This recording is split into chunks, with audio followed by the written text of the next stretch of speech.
فالحنيفية هي الدين القيم، وهي التي أمرنا الله بها نحن المسلمين.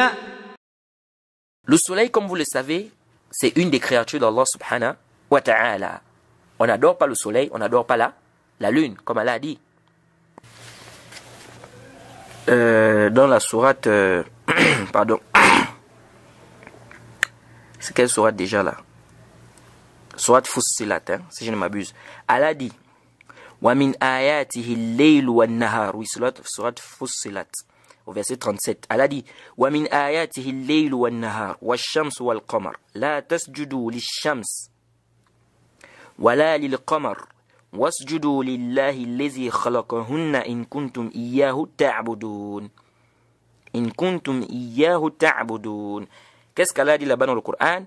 Il dit parmi ces signes, la nuit, le jour, le soleil, la lune. Ne vous prosternez pas devant le soleil, ni devant la lune, ou bien ne vous prosternez pas pour le soleil et pour la lune, mais prosternez-vous plutôt pour celui, prosternez-vous plutôt devant Allah, ou bien pour Allah, celui qui a quoi? Celui qui les a créés, si réellement c'est lui que vous adorez. Donc, de ce verset, on retient quoi ici? On retient que le musulman n'adore pas le soleil, n'adore pas la lune. Il ne se prosterne pas devant le soleil, devant la lune. Et ça déjà, ça enlève une choubha. Il y a des gens qui viennent avec ça, ils disent non mais pourquoi dans les mosquées là on voit toujours la lune, là c'est les koufars. Vous allez voir des non-musulmans, ils viennent, ils disent dans vos mosquées on voit toujours, il y a un truc, un signe là, donc quand vous construisez les mosquées, vous mettez le signe de la lune. En réalité, ce signe là de la lune, lam yasbut ani nabi sallallahu alayhi wa sallam. Lam yasbut. Voilà, yasih ani nabi sallallahu alayhi wa sallam. C'est-à-dire ce n'est venu nulle part du prophète, ni de quoi? Des compagnons du prophète Mohammed sallallahu alayhi wa sallam. C'est-à-dire, c'est pas le prophète qui a demandé de mettre ça dans les mosquées, ni les compagnons du prophète Mohammed sallallahu alayhi wa sallam. Mais ce sont les gens qui se sont habitués maintenant à mettre ça comme ça, comme signe, pour qu'on reconnaisse les mosquées dans les pays, etc., etc. Mais sinon, c'est pas venu du prophète. C'est pourquoi vous allez voir qu'il y a des mosquées, vraiment, où il y a des frères, des gens de la sunna, où c'est des mosquées où il n'y a pas ça.